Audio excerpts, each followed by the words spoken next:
examinar el proceso de reforma institucional al Registro Nacional de las Personas. Esto incluye poder analizar todo lo relacionado a este proceso de depuración del padrón electoral, así como la emisión de una nueva tarjeta de identidad para los hondureños, entre otros aspectos que están vinculados con este proceso de reforma al Registro Nacional de las Personas. Para poder dar inicio a este importante espacio de reflexión e intercambio de experiencias, vamos a llamar a continuación para sus palabras de bienvenida al director ejecutivo de la Asociación para una Sociedad Más Justa, el licenciado Carlos Hernández.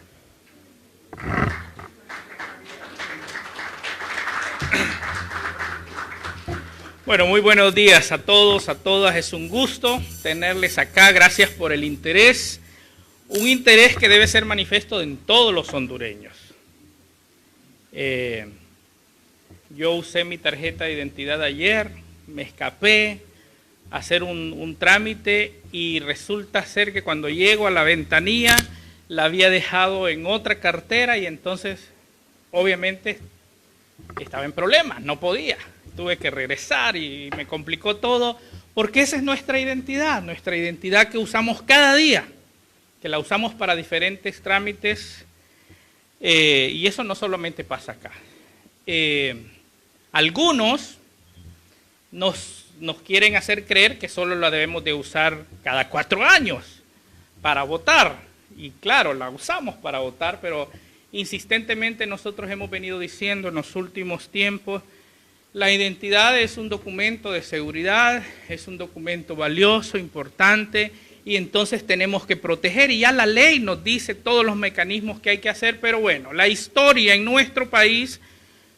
Hoy vamos a hablar de cosas buenas, pero no podemos dejar de mencionar que la historia en nuestro país no siempre ha sido positiva con este tema. Y hay cantidad de casos que particularmente por nuestra posición recibimos infinidad de denuncias en procesos electorales, eso se incrementa y de eso se trata lo que estamos haciendo hoy. Estamos acompañando este esfuerzo que se está haciendo como país para tener una institución sólida, fuerte, respetada, una institución donde todos los hondureños vamos a tener la certeza, la confianza que nuestros datos, que la gestión, la administración se hace de manera adecuada y ojalá esa institución pueda también tener las personas idóneas, las personas correctas que puedan conducir al registro para que pueda hacer una contribución obviamente a este sistema nuestro, este sistema democrático que queremos fortalecer y que todos los hondureños, porque al margen de todo lo que puede pasar, hay una realidad que este es nuestro país y que para nosotros este país es espectacular, ¿verdad? Y que lo amamos y que yo creo que todos queremos que este país tenga un futuro diferente y que nos golpea y que nos molesta cuando día a día escuchamos todas esas historias que pasan en el país, que no siempre son agradables. Entonces, la SJ, que tiene un mandato de trabajar para que el sistema funcione, trabajamos para tener instituciones sólidas, fuertes. Creemos que eso es posible hacerlo porque hay hondureños comprometidos y hay funcionarios públicos dispuestos y comprometidos a hacer las cosas bien y entonces cuando los encontramos es acompañar, apoyarlos para entonces poder tener una sociedad más justa, un país más robusto, más sólido, que logre tener instituciones que son claves, como el Registro Nacional de las Personas, que al final nos permita ser diferentes. Así es que estamos muy animados. Yo he aprendido mucho estas últimas horas, que ha sido una agenda bastante cargada. Yo quiero resaltar hoy la actitud de los congresistas. Hemos estado hablando con toda la bancada de todos los partidos, con el presidente del Congreso.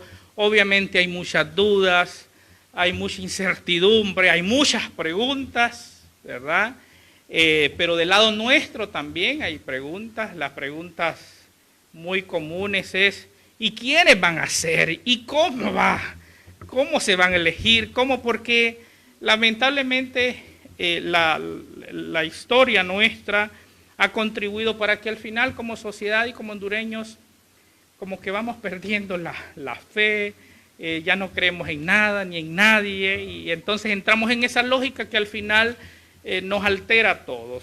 Pero nosotros creemos que tenemos que encontrar esos nichos de oportunidad para tratar de cambiar esa realidad. Así es que gracias a todos por participar juntamente con el Centro Carter e Idea Internacional, el traer al país experiencias comparadas de América Latina, sin duda alguna es muy valioso para ilustrar a los que toman las decisiones, pero también para que la sociedad de manera educada, consciente, podamos ejercer también nuestro derecho, porque es un derecho que tenemos de exigir, de demandar que las cosas se hagan bien en este país, ¿verdad? A veces es que la sociedad civil anda metida en todo, ¿verdad? Uno escucha, pero es que ese es nuestro derecho, está garantizado, entonces aprovechemos cualquier espacio, pero hagámoslo bien, hagámoslo de manera responsable, hagámoslo con seriedad, hagámoslo, no especulemos, sino que podamos, y ese es justamente lo que pretendemos como ASJ. Así es que en nombre de ASJ, en nombre de todos nuestros socios también, que ya los van a escuchar, les agradecemos su presencia y sean todos bienvenidos.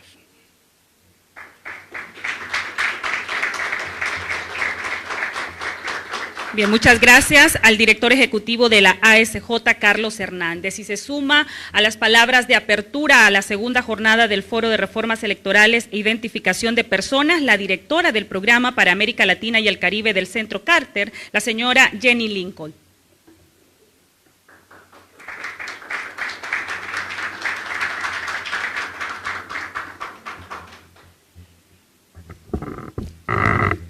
Muchísimas gracias.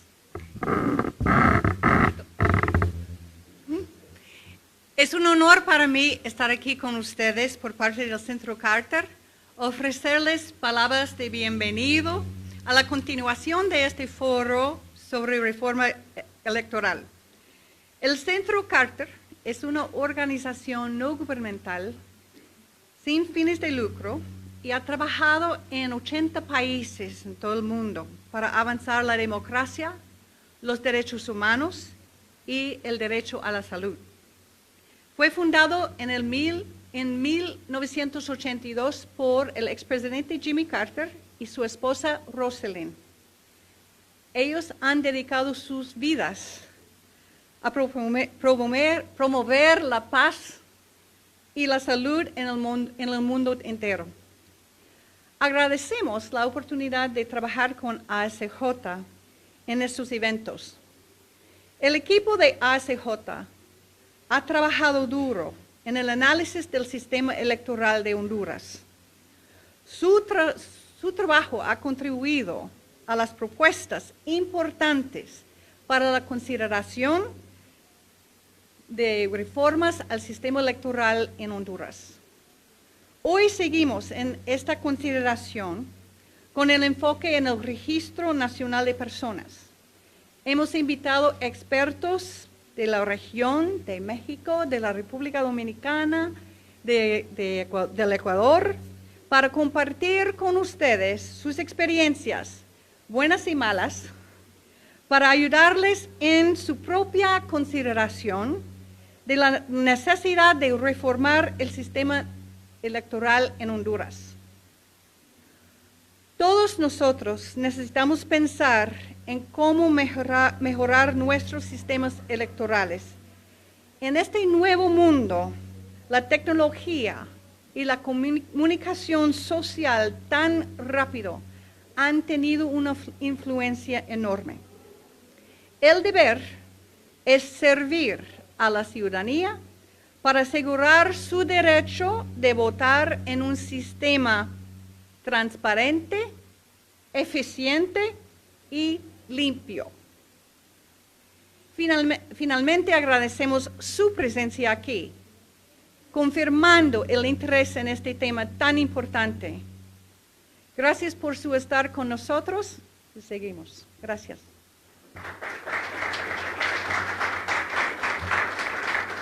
Muchas gracias a Jenny Lincoln, la directora del programa para América Latina y el Caribe del Centro Carter.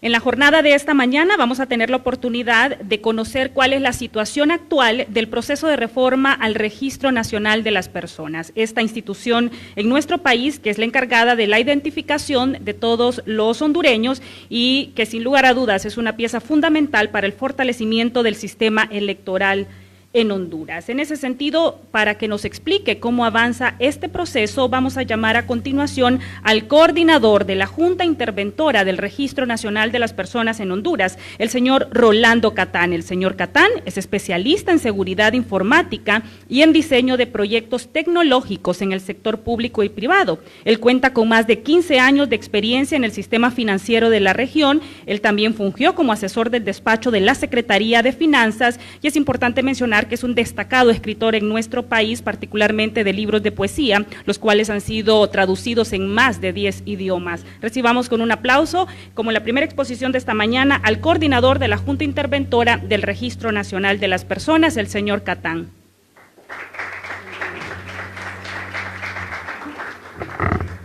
Muy buenos días a todos. Gracias a Carlos Hernández por sus palabras y a todos los miembros de ASJ y el capítulo de Transparencia Internacional en Honduras.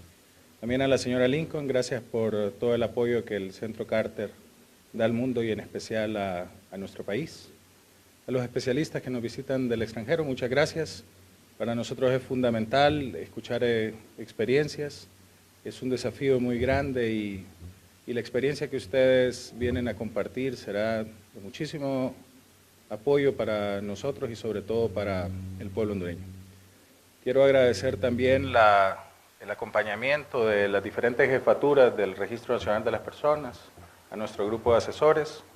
Creemos fuertemente que una institución solo puede mejorar si las personas mejoran y todo el equipo que se encuentra aquí han puesto lo mejor de ellos, han buscado ir más allá de sus límites, así que muchas gracias. Lo que presentaremos es el trabajo de todos ellos y yo simplemente soy un interlocutor. Y finalmente a mis compañeros de la Junta Interventora que hemos podido trabajar en armonía y hemos podido alcanzar grandes consensos para que esta empresa pueda salir adelante. Carlos, cuando decías en tus palabras que estamos en un país donde se ha perdido la fe en todas las personas y que ya nadie cree en nadie, solo tenemos una salida: creer en la colectividad. Si no hay forma de creer en los individuos, hay que creer en la colectividad. Y la colectividad es lo que representa la sociedad civil y es lo que representa la patria. Nosotros hemos cambiado la imagen del Registro Nacional de las Personas. Queremos un logo inclusivo, un logo que muestre tecnología, es un código QR adentro de 950 puntos que representan los 9,5 millones de hondureños y un nuevo lema: juntos somos patria. Y creo que eso va en total sintonía con tus palabras, Carlos, y con la búsqueda de la sociedad hondureña. Así que, sin más, empezaré a hacer un pequeño recorrido sobre qué fue lo que encontramos en el Registro Nacional de las Personas y cómo podemos construir juntos la patria, porque al final el país es un territorio, pero la patria somos los hondureños y quien consta quién es la patria son todos los hondureños que están registrados en esta institución. Y son estos hondureños los que después, en un proceso electoral, deben hablar para el fortalecimiento de la democracia. Por eso somos una institución garante de ella. Y por eso somos una institución que debe devolverle a la ciudadanía la confianza para mantener y sostener la paz, la credibilidad y generar un capital político, ser una fuente de capital político para el desarrollo. La identificación debe de dejar de ser, como era considerado antes, un poder político y debe de ser un derecho humano. y debe de ser una herramienta para el desarrollo. ¿Qué encontramos en el Registro Nacional de las Personas? Exigua gobernanza. La institución era una cancha rayada. Las responsabilidades estaban divididas en un director administrativo, un director técnico y un director del registro que miraba los asuntos registrales. Esa trazabilidad de la cancha llegaba después hacia todos los órganos de la institución, en donde los funcionarios operaban a manera de escenarios de guerra, apuntándose, cuidándose, y esto amparado en un valor común que tenían siempre nuestros procesos electorales, la desconfianza en el otro. Y eso ocasionaba que los procesos fueran débiles y tendrían que estar custodiados en exceso. Nosotros creemos que la institución debe de trabajar en consensos y con procesos que, no importando quién los ejecute, siempre devuelvan los mismos resultados. Y eso nos lleva a ese segundo punto, a un fortalecimiento de todos los procesos, porque encontrábamos una debilidad generalizada. Un personal supernumerario, crisis financiera, ineficiencia en el servicio al ciudadano, muchísimas quejas, inconsistencias en las bases de datos, de todo tipo, muertos, inconsistencias entre la base de datos de registro civil y de identificación, inconsistencias con respecto a los padrones electorales, quejas, informes de la Unión Europea, informes de Naciones Unidas, etcétera, etcétera. Debilidad jurídica. La institución no tenía y no gozaba de la autonomía financiera, de la autonomía moral que debía de tener una institución de seguridad nacional. Un aislamiento institucional. El registro solo servía, como lo decías, para dar una tarjeta de identidad que en ese gran 40% de la población que está desbancarizado, solo le servía para eso, para llevarlos a las urnas. Y a los ciudadanos les sirve para votar, pero también para presentarlo cuando tiene que hacer un pago. Y esto no puede ser. Una sociedad, y en nuestra Constitución, el fin último de todo el gobierno es el ciudadano y es el desarrollo del ciudadano. Nosotros nos hemos puesto como meta que después de este trabajo, el ciudadano por fin esté en el centro. Imagínense que a Amazon le quitaran la tabla de clientes, por poner un ejemplo. Se desmoronaría el negocio más grande del mundo. ¿Por qué? Porque si alguien vio esta película, le recomienda este soundtrack, si alguien compró estos zapatos, le recomienda ese vestido y le van dando un seguimiento, que si cumplió años, que si en otro año compró este producto y ya se les acabaron las baterías, etc. El Estado debe ser lo mismo. En Uruguay, y por eso para nosotros es muy importante aprender de todos los países lo mejor, para construir después de esto la mejor institución como lo fuimos en algún momento que tuvimos el primer sistema de identificación biométrico en el mundo. Estamos en el top y con el paso de los años llegamos a una zona de confort y necesitamos recuperar y volver a estar nuevamente y ser una de las mejores instituciones del mundo. ¿Cómo se hace eso? Pues aprendiéndole. Lo mejor que tenga todo el mundo hay que implementarlo. En Uruguay, cuando el Registro Nacional de las Personas depende del Ministerio de Educación. Y esto es algo lindísimo, porque eso significa que para el Ministerio de Educación ha nacido alguien que debe de ser educado. Miren qué lindo, nació alguien que debo de educar. Poniendo a los ciudadanos en el centro, nosotros tenemos entonces alguien que debemos de formar en sociedad, que debemos de educar, que debemos de darle vacunas, que debemos de darle una previsión social, que debemos de garantizarle una fuente de empleos, y eso solo se puede hacer con una interoperabilidad, jamás con un aislamiento institucional. Y finalmente una desconfianza generalizada por todos los demás factores, por denuncias, porque la sociedad hondureña ha llegado a una división, y esto hay que decirlo, es cierto, el pueblo hondureño ha sufrido una división que ha llevado a tener especies de guerra familiar, como lo dicen. Y debemos nosotros, que somos los responsables de custodiar a todos los hondureños, de trabajar por el saneamiento del pueblo hondureño, dándole confianza a cada una de sus instituciones. ¿Qué hemos hecho como intervención? Bueno, con el apoyo de ASJ, del Programa de Transparencia Fiscal de USAID, hemos hecho auditorías de nómina, hemos hecho auditorías financieras.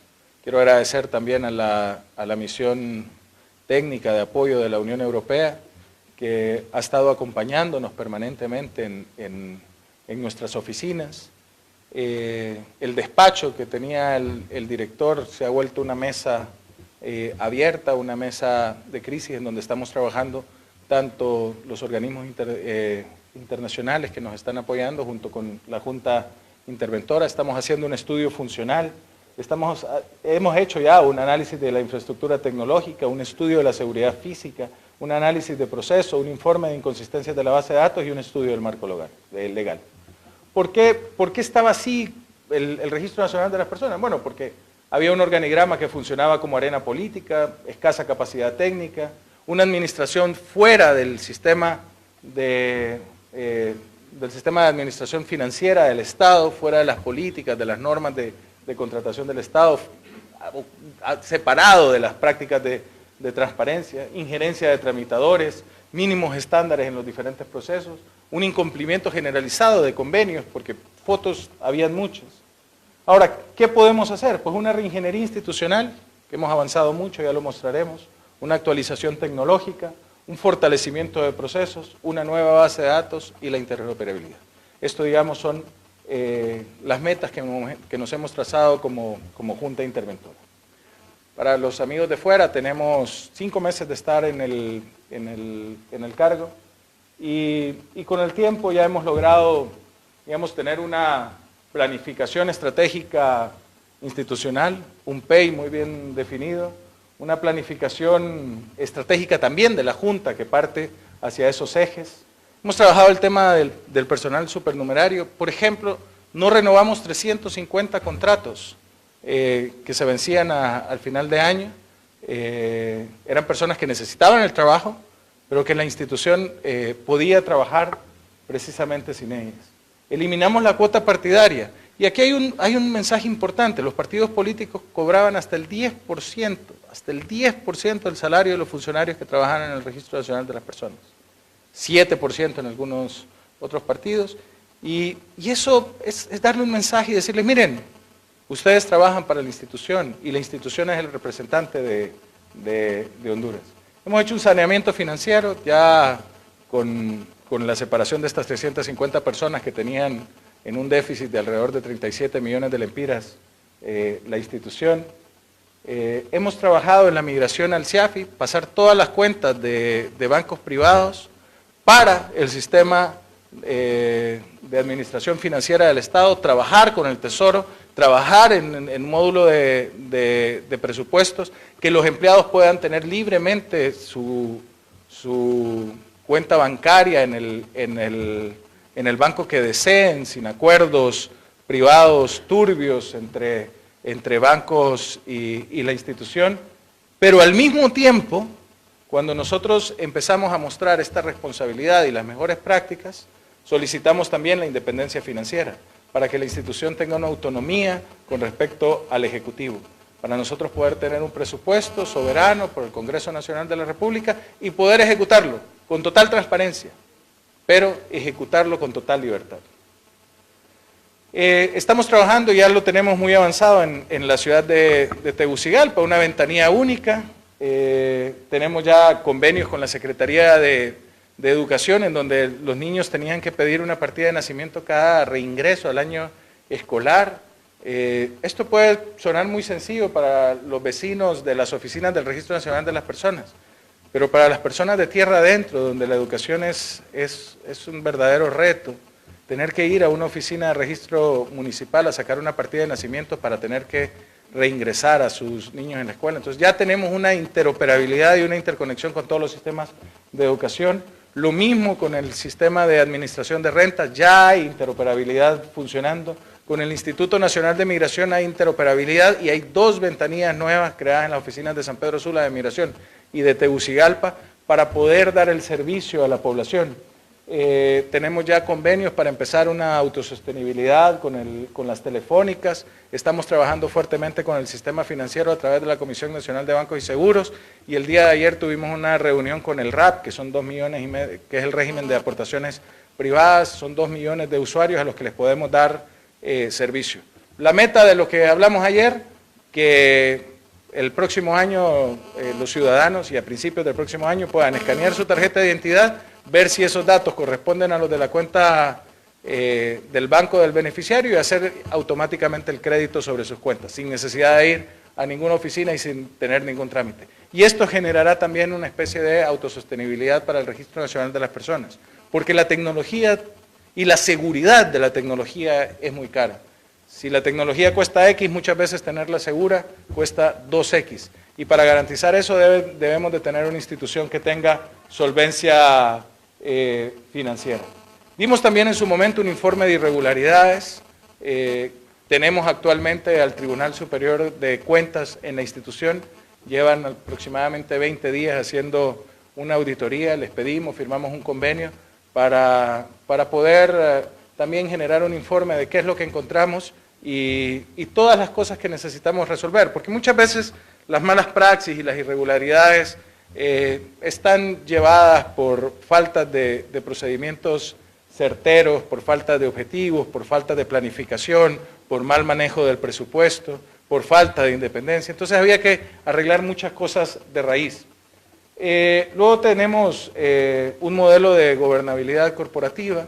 Estamos tomando todos los estándares de Basilea para poder tener, digamos, una organización que los equilibrios sean basados en las funciones de los puestos y no en equilibrios partidarios. Habían, por ejemplo, 2 jefes de informática por desconfianza y no había un oficial de seguridad informática.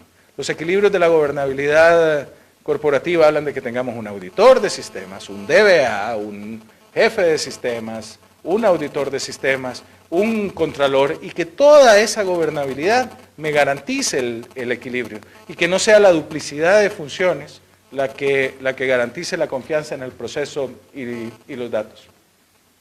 Hemos empezado a trabajar en el concurso de plazas para el gerente, estamos esperando algunas definiciones legales porque habían redundancia para ya poder nombrar a las personas, pero los candidatos que participaron han pasado por entrevistas con notables, con pruebas poligráficas, con pruebas de análisis financieros, con pruebas psicométricas, con estudios de su currículum, porque queremos que todas las personas que lleguen a dirigir el Registro Nacional de las Personas sean las mejores personas. Luego también para puestos que no llegan a ser, digamos, en esos niveles de criticidad, hemos contado con el apoyo de la misión de la Unión Europea para contratar, digamos, un nuevo equipo de comunicaciones que también nos están apoyando aquí, con concursos públicos, abiertos, puestos en los periódicos y sugeridos y estudiados totalmente por la gente de la misión. Hemos hecho también un convenio de equipamiento con la OAVI. Es justo que lo malo se transforme en bueno. Vamos a necesitar mucho equipamiento de vehículos y de locaciones en el territorio nacional cuando estemos haciendo el trabajo de enrolamiento. Y finalmente creemos en la capacitación de los funcionarios, en la necesidad de diálogos, y con el Instituto para la Democracia Multipartidaria de Holanda hemos trabajado mucho primero para poder trabajar como junta y asesores en una visión estratégica, pero ya tenemos un plan para trabajar en capacitación a lo interno de todo el personal y poder crear, digamos, ese sentido de diálogo. Por otra parte, alcanzamos ya que en la Constitución de la República entrar el sistema de identificación nacional. El Registro Nacional de las Personas antes tenía 2 funciones, la función de identificar a los individuos, pedirles un documento de identificación, y la función de registrar los hechos vitales. Ahora hay una tercera función por mandato constitucional, que es el sistema de identificación nacional.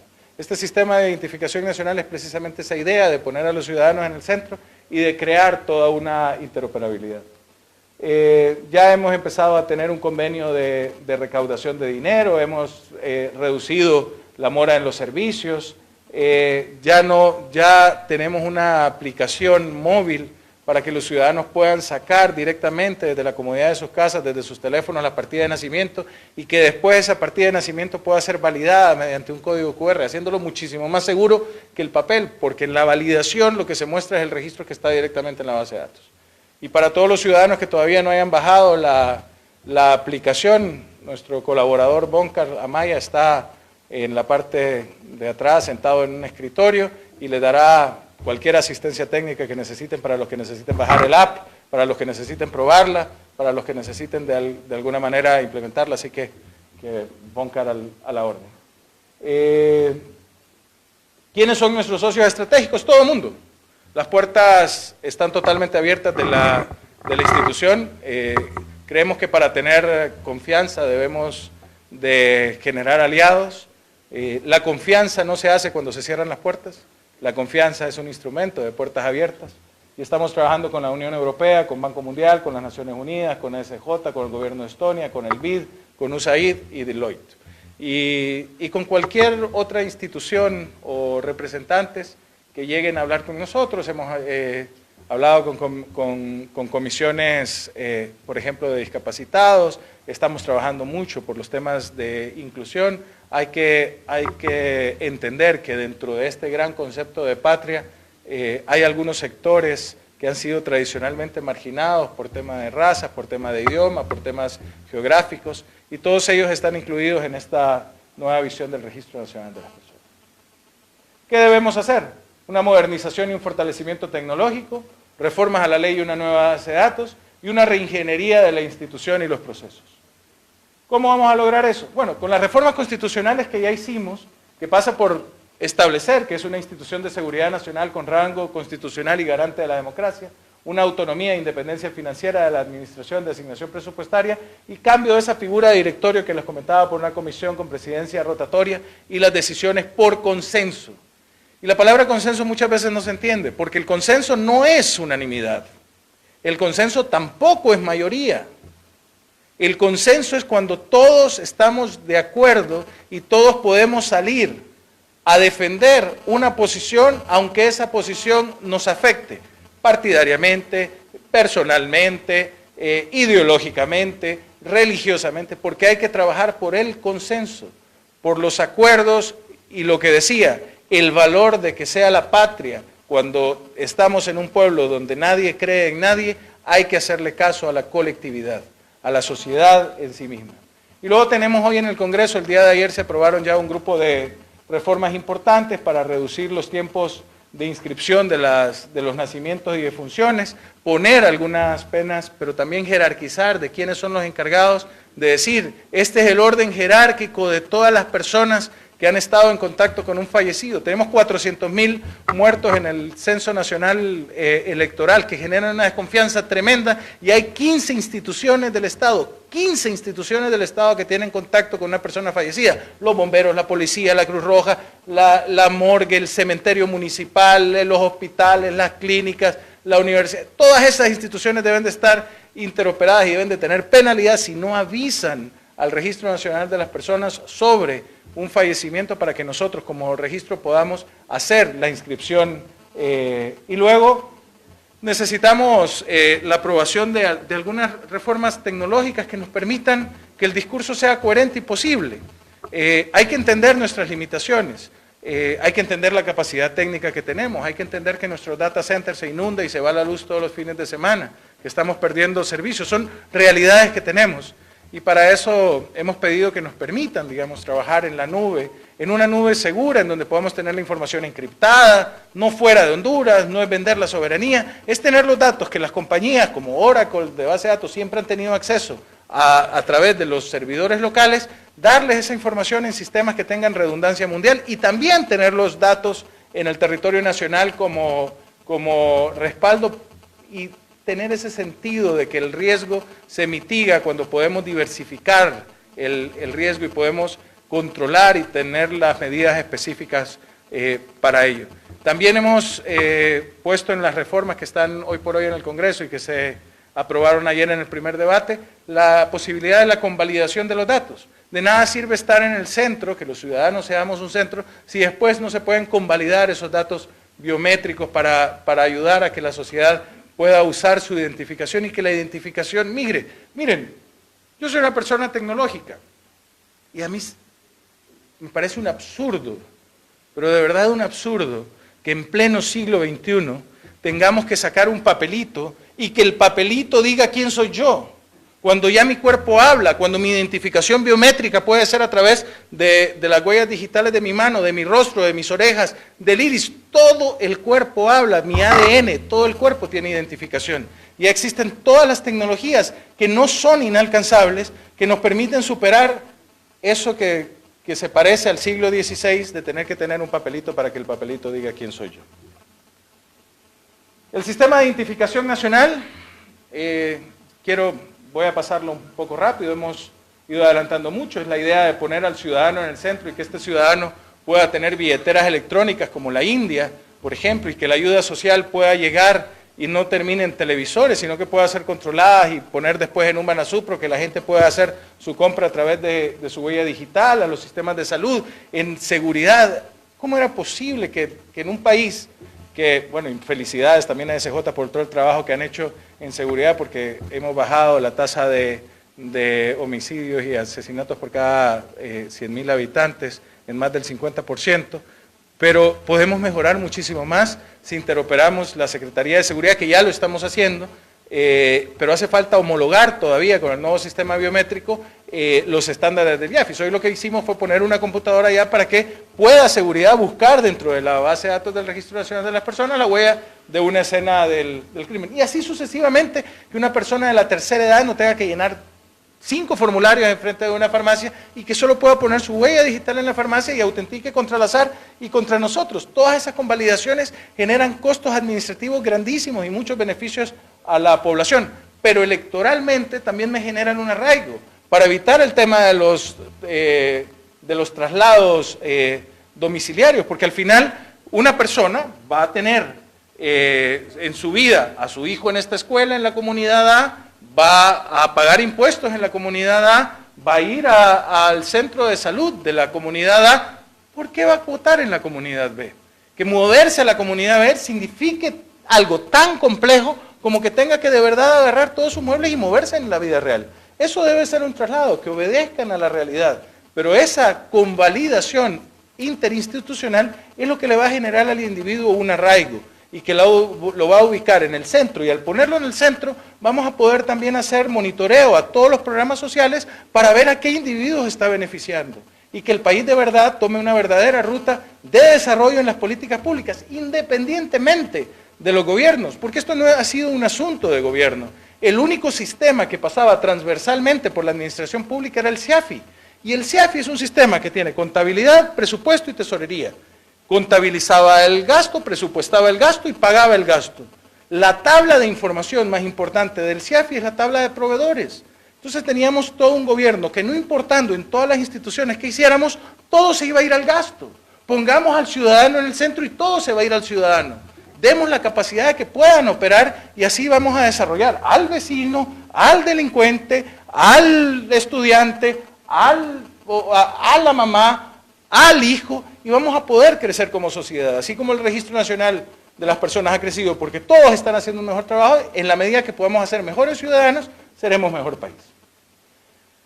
Volviendo a los absurdos, las identificaciones deben de ser, hoy en día, la identificación digital a través de firmas electrónicas, la identificación genética, que no va a ser por ley por el momento, porque no es un debate al que queremos entrar, pero que sí los ciudadanos puedan subir a sus carpetas personales del Registro Nacional de las Personas su información de DNA, una identificación biométrica y una identificación documental que les permitirá interactuar con la sociedad.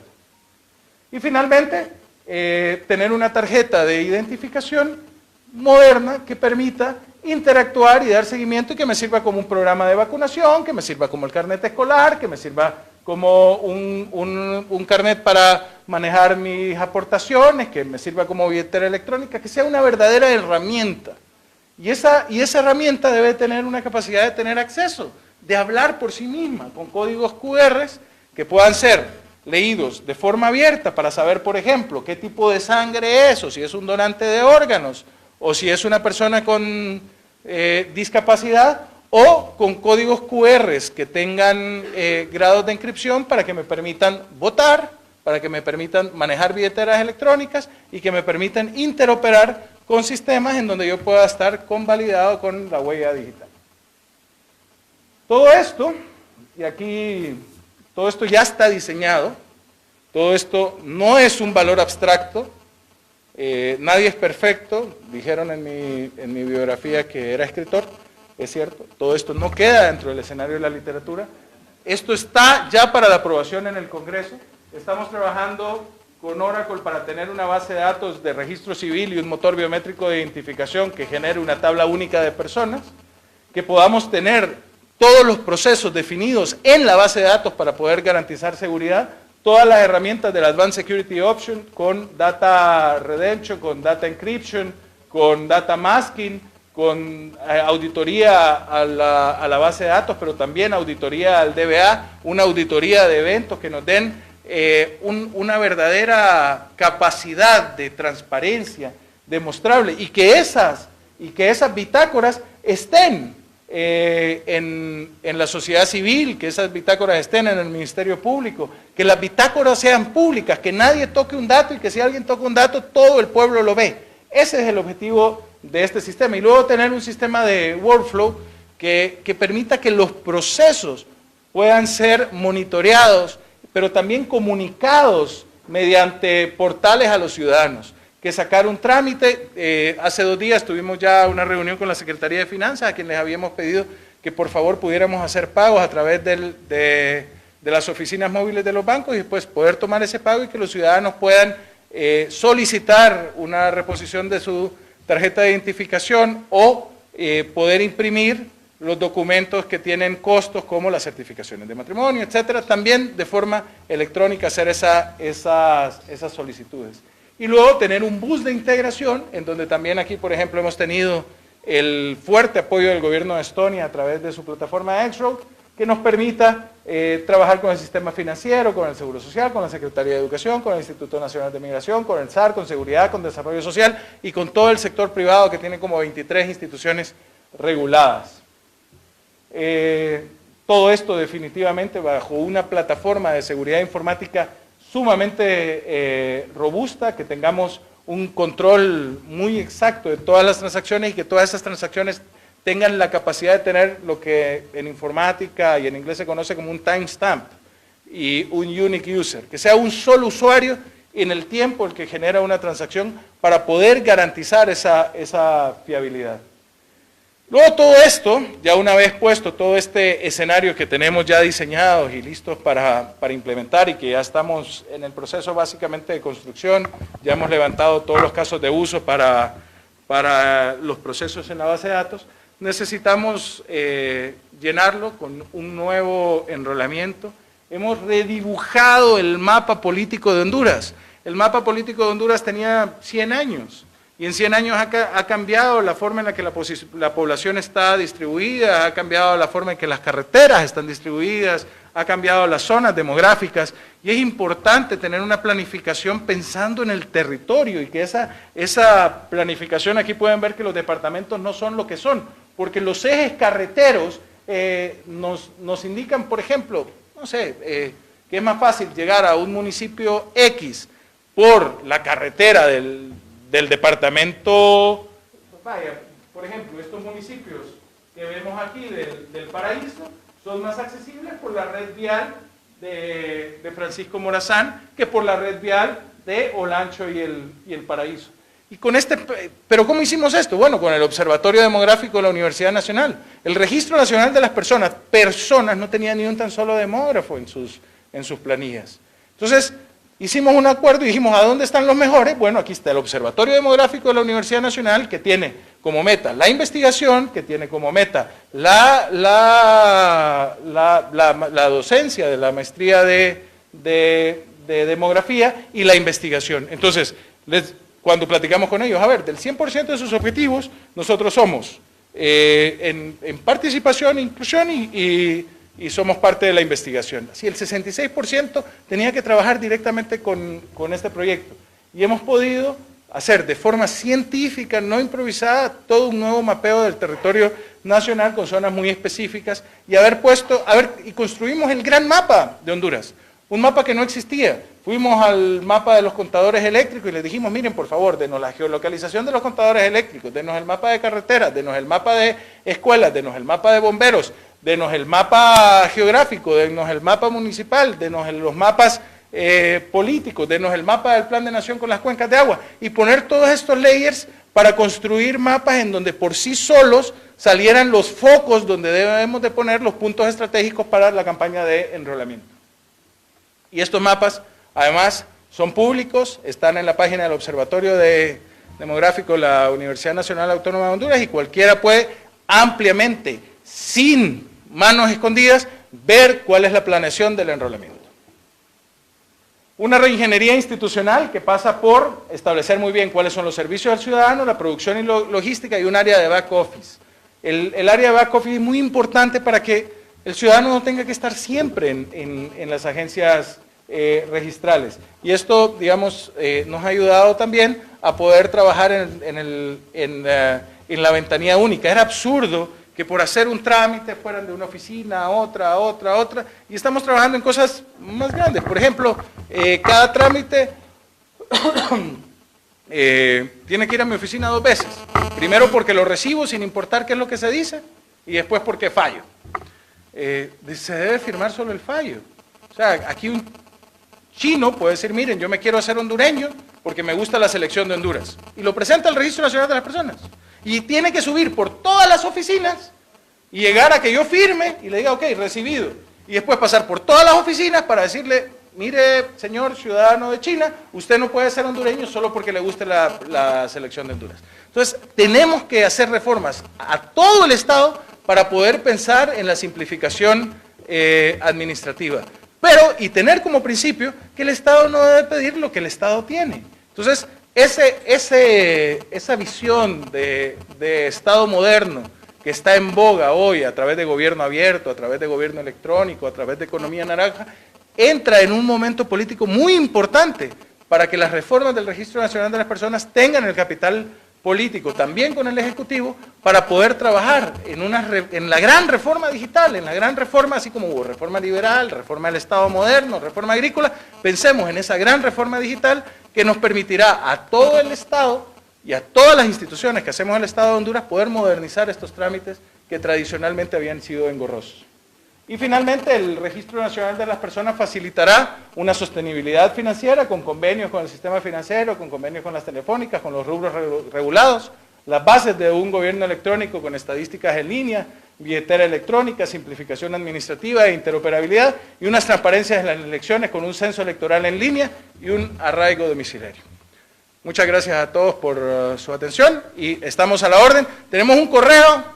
Y esto siempre lo decimos, denuncias@RNP, mi amigo Vigil me acaba de recordarlo, denuncias@rnp.hn. Si todos los hondureños nos volvemos veedores, si el Registro Nacional de las Personas y todas las instituciones del Estado pueden tener ojos en todos los ciudadanos, vamos a ser mejores y vamos a construir una mejor institución juntos. Así que escríbanos y estamos a la orden en las oficinas y gracias por su atención.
Centro de Migración entre el periodo del año 1991 y 1993, y luego de acabar su maestría en Antropología Social en la Universidad de Génova, en Italia, Lasaña coordinó programas de desarrollo en Bosnia y proyectos de ayuda para emergencias en Albania.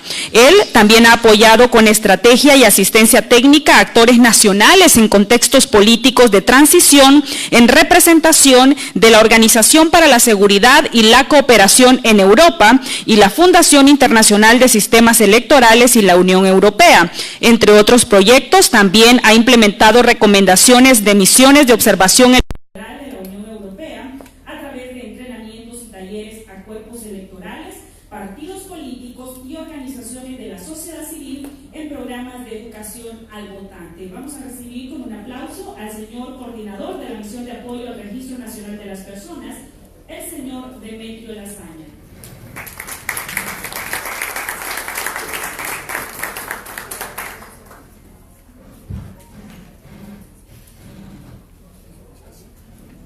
Muy buenos días a todos y todas. Gracias por invitarnos a este taller con los colegas de ASJ. Hacemos así, del Centro Carter, y saludo a todos los colegas del Registro Nacional de las Personas que cada día comparten con nosotros los desafíos del registro y que ojalá que van a beneficiar de nuestra presencia en lo que podemos brindar y proporcionar. Nosotros empezamos esta asistencia técnica en noviembre del 2018. Es una asistencia técnica que va a permanecer por 6 meses adentro del Registro Nacional de las Personas, con un número de técnicos que se ocupan de distintas áreas de intervención, y entonces tenemos colegas que se ocupan de planes estratégicos, colega que se ocupa de estrategia de comunicación y socialización, otro colega que se ocupa de información y tecnología, y otro que se ocupa de desarrollo institucional y análisis de los procesos internos. Hemos llegado acá con un papel de asistencia técnica que quiere apoyar y brindar apoyo puntual en el día por día al Registro Nacional de las Personas, pero también proporcionar herramientas para su desarrollo y para que puedan apoyar a la Junta Interventora en sus decisiones estratégicas acerca de una reforma más holística de registro a mediano y largo plazo. Entonces, hoy día yo le voy a presentar el papel de la misión como técnico, y le voy a dar un ejemplo de las herramientas que estamos desarrollando y a través de lo cual nosotros, digamos, comprendemos más lo que es la complejidad de un aparato como el Registro Nacional de las Personas, y juntamente con los colegas, con la contraparte, nos metemos ahí para ver de solucionar algunos aspectos en vista de estas reformas. Bueno, primero, el proyecto está financiado por MADIHEP, que es una medida, es un programa de apoyo al desarrollo institucional y a la gestión pública, que pretende de contribuir a construir capacidades para la implementación eficaz y eficiente política. Solamente la misión de apoyo técnico al Registro Nacional de las Personas tiene varios proyectos en este sentido para eficazar más las políticas públicas en el país. La coordinación de este programa recae en la Secretaría de Coordinamiento General de Gobierno, con contribuciones de Secretaría de Finanzas y Relaciones Exteriores y Cooperación Internacional. Nosotros hemos estado contratados directamente por dos agencias de consultoría que fueron contratadas por MADIHEP, y estas son ICOM y Symbiosis, y tenemos 6 meses de trabajo a la fecha. Empezamos en noviembre, vamos a acabar en junio. El objetivo de la consultoría. El objetivo general es proporcionar al RNP asistencia técnica para fortalecer su gestión, sus sistemas operacionales y capacidades, proporcionar servicios de gestión de identidad nacional y de registro civil de alta calidad, Entonces vamos a ver después qué entendemos por eso. Naturalmente tenemos digamos, nuestro observatorio es una mejora en la mejora de las áreas y prácticas internacionales. Específicamente, elaboramos un diagnóstico que profundice en la problemática de los procesos y capacidades operativas y tecnológicas de los principales productos y servicios misionales del RNP, elaborando un plan de acción para la implementación de mejoras inmediatas en los principales procesos y obviamente en el día por día apoyando sus implementaciones.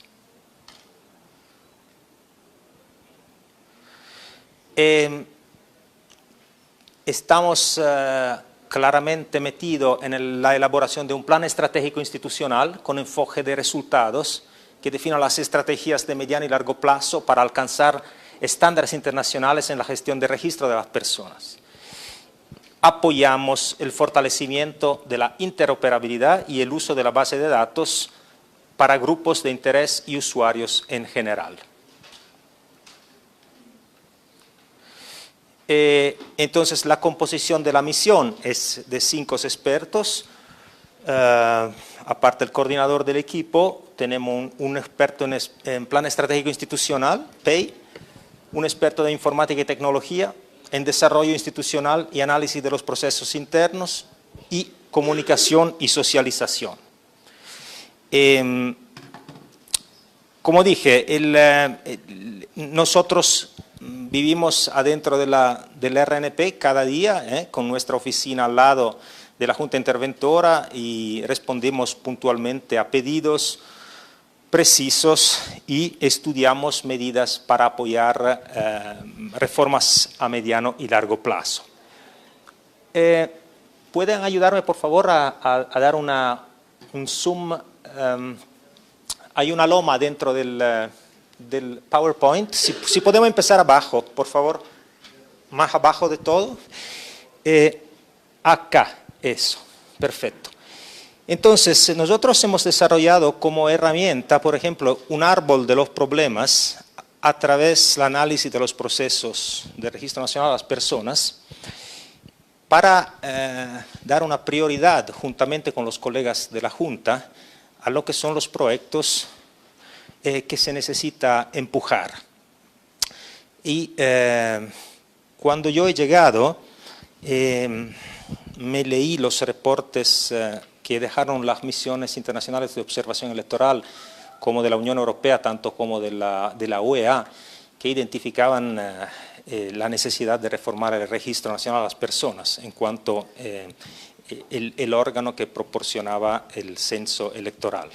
Entonces había un enfoque en este problema por parte de la contraparte y nosotros en el MENTRE empezamos a analizar los procesos desde lo más, digamos, lo más simple, los que se enfrentan con los ciudadanos en el día por día y subimos analizando estos procesos de causas y consecuencias para llegar a un árbol que le vamos a ilustrar y que sí incluye los derechos políticos de los ciudadanos que son limitados por el asunto que un censo electoral impreciso es un problema, pero encontramos mucho más problemas que eso.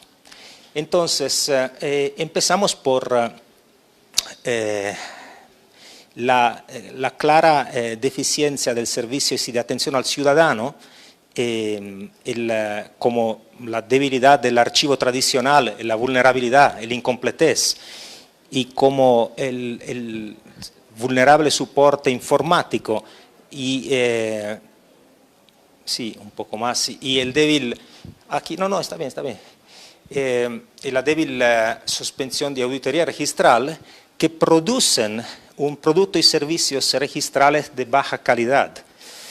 Y juntamente, la débil gestión institucional que es generada para la interferencia política en la gestión institucional, tanto como en recursos humanos no idóneos y como la débil coordinación bajo respuesta adentro de la institución, son responsables para generar, si podemos subir un poco, el problema central, el corazón de los problemas del RNP, que es el limitado acceso a productos y servicios registrales y de identificación confiables para los ciudadanos y organizaciones públicas y privadas del Estado. Entonces, de acá subiendo, un poco más a la izquierda, por favor, ¿qué genera este limitado acceso de productos y servicios registrales? Una limitación del ejercicio de los derechos humanos del ciudadano, que se caracterizan más precisamente en limitados ejercicios de derechos civiles individuales como derechos económicos y sociales, que como consecuencia, subiendo, llegan hasta, pueden ver, hasta el riesgo de victimización, el riesgo de usurpación de identidad, el riesgo de trata de personas, el riesgo de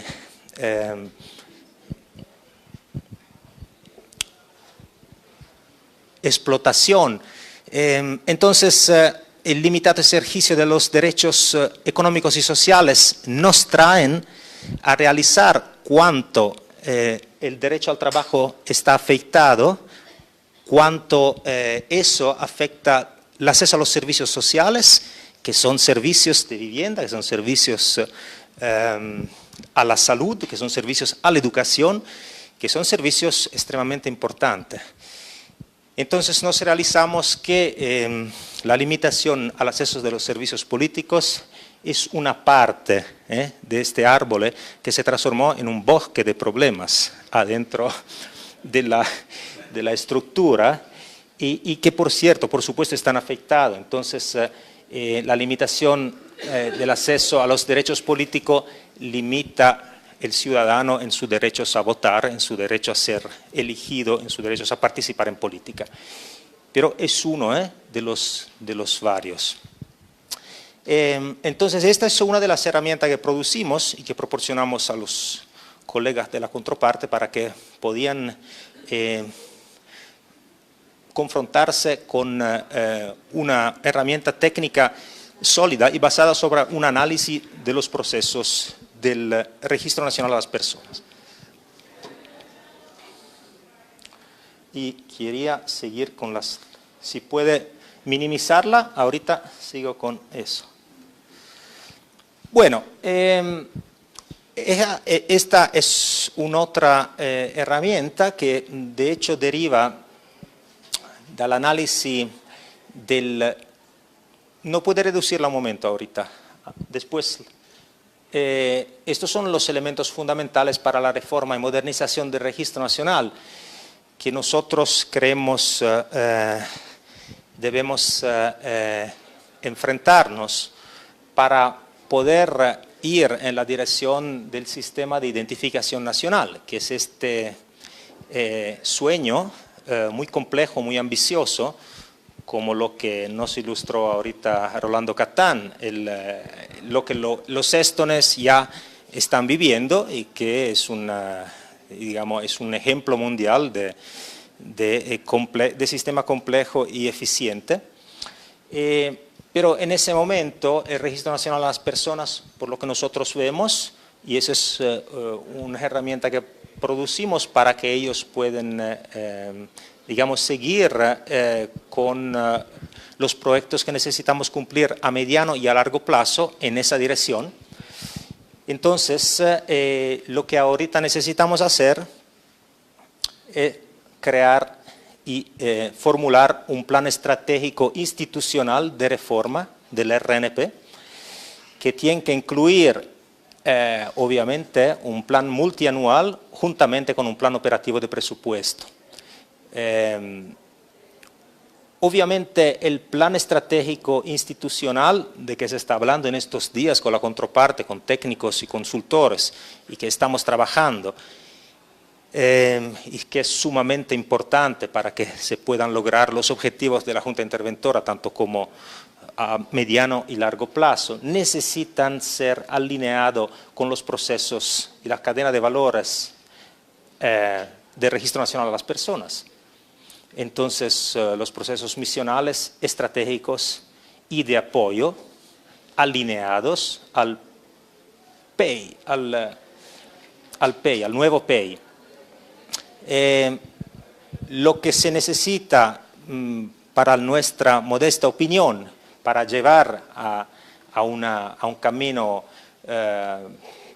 hacia el sistema de identificación nacional y para que esto se pueda cumplir, son una serie de intervenciones y de proyectos clave, como la reestructuración central y regional del Registro Nacional de las Personas, la modernización de los recursos humanos, la base de datos tanto de registro civil como de identidad, el mejoramiento, claro, de los servicios y de atención al ciudadano y una campaña de comunicación y sensibilización que necesita explotarse para que la ciudadanía se dé cuenta, entienda lo que son los pasos que el registro está haciendo acerca de una reforma.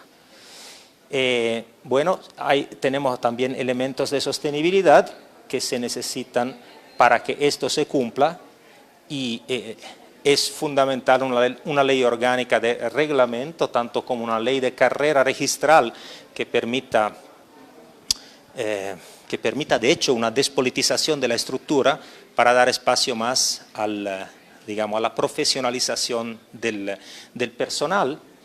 Se necesita una supervisión y una auditoría registral y todo eso necesita un monitoreo constante de medios y de opinión y también un monitoreo y evaluación de subsistemas. Bueno, eso es lo que nosotros hacemos, entonces seguiremos con los colegas del RNP hasta el junio próximo y eso, muchas gracias por su atención y estamos a disposición por preguntas después y debate.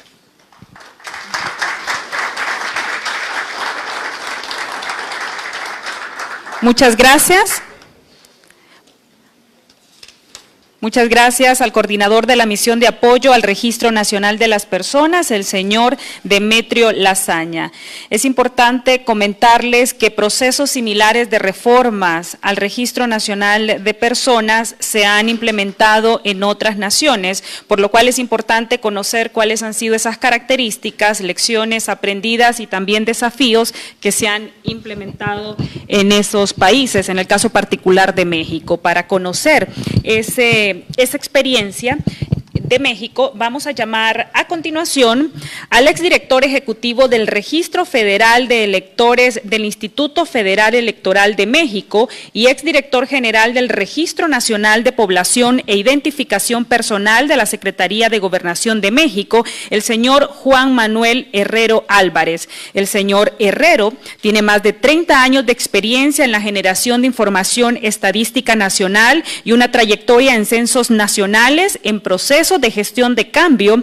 Tiene un amplio portafolio de negocios. Él obtuvo su maestría y doctorado en demografía por la Universidad Libre de Bruselas en Bélgica y además de ser profesor de estadística y población profesor de estadística y demografía en varias universidades, ha trabajado como coordinador nacional del Censo de Población y Vivienda y como el responsable del padrón electoral en el año 91 con el Instituto Federal Electoral de México, IFE. También fue director ejecutivo del Registro Federal de Electores entre el periodo del año 1994 y 1996 y trabajó para la Secretaría de Gobernación, donde fue el responsable del diseño e instrumentalización de la clave única del registro de población de ese país. Ha sido también asesor de la Organización de Naciones Unidas, de la Organización de Estados Americanos y de la Fundación Internacional para Sistemas Electorales en más de 19 países. Llamamos a continuación a este Foro Internacional de Reformas Electorales e Identificación de Personas al señor Juan Manuel Herrero Álvarez.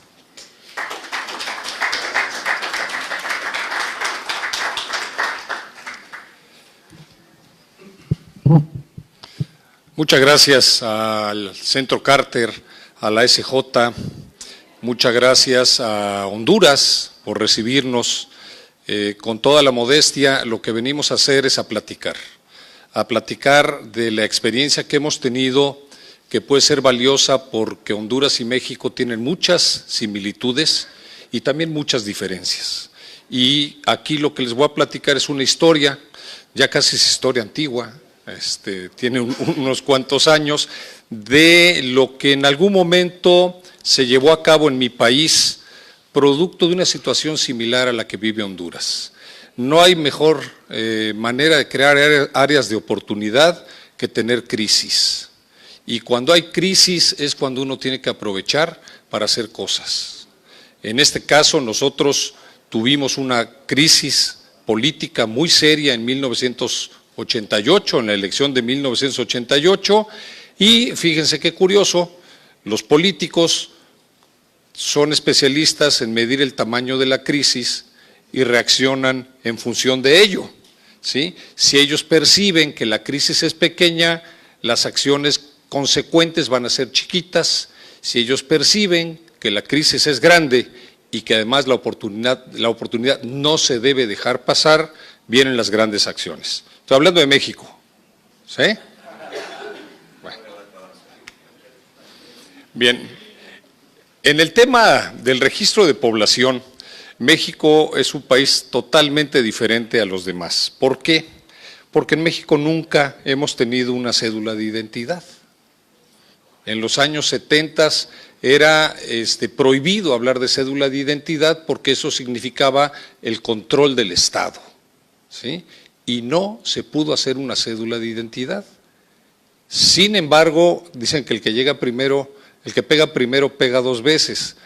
Como lo que llegó primero fue una crisis electoral, el gobierno y los partidos lo que deciden es vamos creando una infraestructura del lado electoral, ¿sí? Con lo cual la cédula de identidad todavía tuvo más problemas. Entonces, las razones de las fuerzas políticas eran que era un instrumento de persecución, sí había una credencial para votar, ¿sí? La credencial para votar que teníamos era una tarjeta en cartón, ¿sí? Aquí además voy a ofrecer una disculpa, después de lo que presentó Rolando, yo lo que les voy a presentar son los años 80 y 90, por lo tanto la tecnología es como de los picapiedra, ¿no? ¿Sí? Entonces, bueno, teníamos nuestra tarjeta de identidad en cartón, ¿sí? En los 80 el gobierno hace un esfuerzo por crear la cédula de identidad que aplica a todos los empleados de la administración pública federal y de allí no pasa. Los partidos no permiten que esto llegue al resto de la población, ¿sí?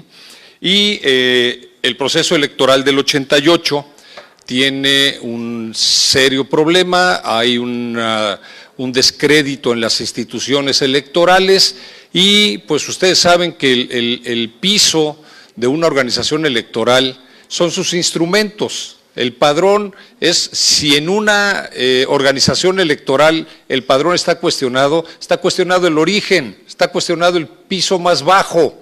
Entonces, a nosotros lo que más se cuestionó fue el padrón, ¿sí? Ahora en la presentación que hacía Rolando, hasta la última lámina y en el último renglón apareció el censo electoral, cuando en realidad los recursos están llegando por el censo electoral. ¿Por qué? Porque es en donde hay sensibilidad de los políticos. Lo que hay que componer es el censo electoral, lo que hay que dar credibilidad es al padrón electoral y es un tema de credibilidad, ese es el asunto, ¿no? Por cierto, lo digo ahorita porque ahorita me acordé, a lo mejor lo podía decir más adelante, aguas, los latinoamericanos somos buenos en crear elefantes, pero luego no les damos de comer, ¿sí? Creamos grandes instituciones, tenemos grandes proyectos, los proyectos saltan el primer momento y después el mantenimiento de lo que creamos se viene para abajo, ¿sí? Entonces, ese es un tema que se los pongo ahí como una alerta de que el día que pase el próximo proceso electoral, algo van a tener que hacer para que este esfuerzo impresionante que están haciendo en el Registro Nacional de las Personas se mantenga, ¿sí? Acuérdense que son bien sentimentales los políticos, ¿sí? Además, déjenme decirle otra, yo aprovecho que ya no estoy en el sector público, que ya no participo entre los partidos políticos para meterme con ellos. Bueno, entonces el padrón era el que estaba muy desacreditado y ahí vienen las cosas que en las reuniones que hemos tenido entre el día de ayer y hoy a mí me hacen mucha gracia porque dicen, es que aquí en Honduras hasta los muertos votan, y en Nicaragua, y en El Salvador, y en Guatemala, y en México, ¿sí? Que es una historia mitad-mitad, ¿eh? No es cierto que los muertos voten así a raudales, pero sí es cierto que hay una deficiencia, y la deficiencia arranca porque fíjense ustedes, muchos de ustedes trabajan en el Registro Nacional de las Personas, yo hubiera empezado por darle recursos, por fortalecer los registros civiles. Yo fui responsable del Registro Nacional de Población e Identificación Personal en México y a lo que dirigimos nuestro esfuerzo fue a capacitación, a provocar mejores salarios, a darles infraestructura, porque al final del día el hecho vital, que es el que se registra, es fundamental para después tener una clara identificación de las personas, ¿sí? Entonces, si está considerando su proyecto, darle fuerza a los registros civiles es fundamental, ¿no? Bien.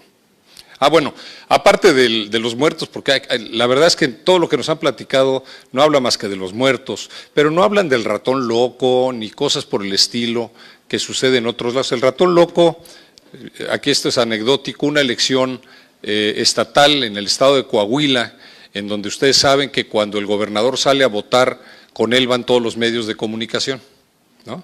Y el gobernador llegó al centro de votación que le correspondía y no estaba en la lista. Y entonces alguno de los que trabajaba con él le dijo, no, usted está en el centro de votación que está en la calle Madero. Y ahí fueron todos, los medios, el gobernador, llegó, lo buscaron en la lista, no estaba en la lista. Y así por el estilo hasta que apareció, sí apareció. Pero bueno, esas vueltas los partidos asumieron que eran hechas a propósito para que la gente desistiera de votar, pero el que no estaba era el gobernador, no toda la gente, ¿no? Y es un asunto también fundamental que ahora me gustó lo que tiene ahí Rolando, porque el trabajo que hacemos tiene muchísimo que ver con la geografía. El cuidado de la geografía en un sistema registral es fundamental, ¿no? Bueno, nos toca, yo en ese momento era responsable del Censo de Población y Vivienda de México, el censo que se levantó en 1990, y nos toca discutir qué hacer con el padrón electoral que está tan desacreditado. En algún momento, bueno, evidentemente los partidos no confiaban en él y tuvimos la oportunidad en una elección extraordinaria en un municipio de hacer un ejercicio de depuración y de actualización del padrón electoral para ver si con esos elementos el padrón se componía. Bueno, el ejercicio fue un desastre, el padrón seguía siendo un queso gruyère, en donde los agujeros eran más grandes que el queso, ¿sí? Y se llegó a la decisión, que es la misma que acaban de tomar ustedes, de arrancar de cero, ¿sí? Yo me siento muy valiente y veo que Rolando también lo es, ¿no? Arrancar de cero y además, como siempre sucede en el terreno electoral, con los plazos muy cortos, los que deciden los plazos no son técnicos, ¿sí? Y con una fecha fatal, porque la elección no se va a mover. Y los elementos que conforman el proceso electoral tienen fechas, las fechas están en la ley y más vale que acabemos a tiempo, porque no es como en otros proyectos que dices, bueno, 2 mesecitos más y sale, ¿no? Entonces, pues tuvimos que decidir irnos por un ejercicio de técnica censal. Acabábamos de levantar el censo de población en el 90 y en el 91 volvimos a ir de visita a todas las casas. Aquí hay un elemento bien interesante. El padrón está desacreditado, aquí la cédula de identidad, dicen los partidos que está desacreditada, y yo les juro que allá afuera la población tiene su cédula y está bien tranquila con su cédula. Y ahora ustedes quieren darle otra. ¿Y por qué me van a dar otra? Yo la que tengo me funciona muy bien, ¿sí? ¿A dónde voy? ¿Cómo hacer para que la gente acuda a recibir su cédula en este ejercicio que ustedes van a llevar a cabo? Cuando la discusión está entre los partidos y el gobierno. ¿Sí? Ese fue uno de los problemas que tuvimos nosotros y aquí se trata de platicarles las buenas y las malas.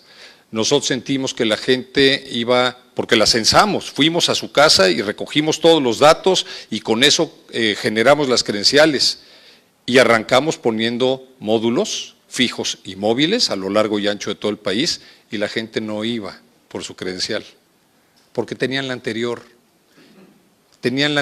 Y para el grueso de la población, créanme, sin lugar a equivocarme, el 80, el 90% de la población no tenía el sentimiento de que su identificación estuviera mal, por lo tanto no querían ir por la nueva y tuvimos que hacer esfuerzos tremendos de comunicación para poder conseguir que la gente fuera a recoger su credencial.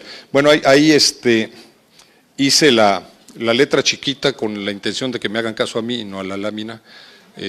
No, básicamente nos toca un momento también muy importante, igual que aquí, ¿sí? En ese momento en México es cuando se hace la separación, desaparece la Comisión Federal Electoral, aparece el Instituto Federal Electoral por un lado, ente administrativo, y por otro lado el Tribunal Electoral, ¿sí? El Tribunal Federal Electoral, el que lleva la jurisprudencia.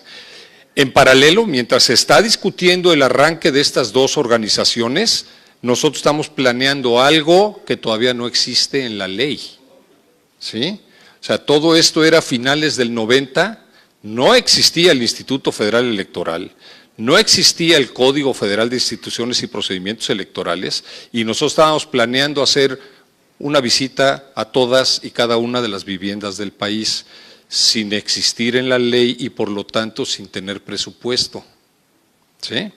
Bueno, lo que sucede es que al principio del 91 nace formalmente el Instituto Federal Electoral, le asignan un presupuesto y tuvimos del momento del arranque al momento de cierre 5 meses para censar a toda la población del país y para entregarle su credencial, ¿sí? O sea, ahí el asunto de los tiempos es otro asunto con el cual ustedes están viviendo ahora. Está en el Congreso las reformas y me parece que la ley reglamentaria para el Registro Nacional de las Personas, ojalá y decidan rapidísimo. Sí.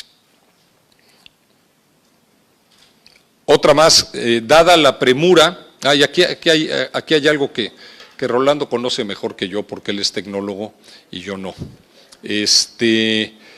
Logramos colar en la ley, en el código, un transitorio, porque la ley decía que teníamos que entregar una credencial con fotografía.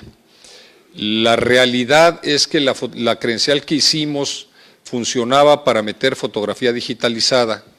En ese momento no había experiencia a nivel mundial de una incorporación de fotografía digitalizada a nivel masivo. Y no quisimos jugarnos el que esto no saliera. Y una más, a la gente le gusta verse bien. Y la foto digitalizada era blanco y negro y pixeleada.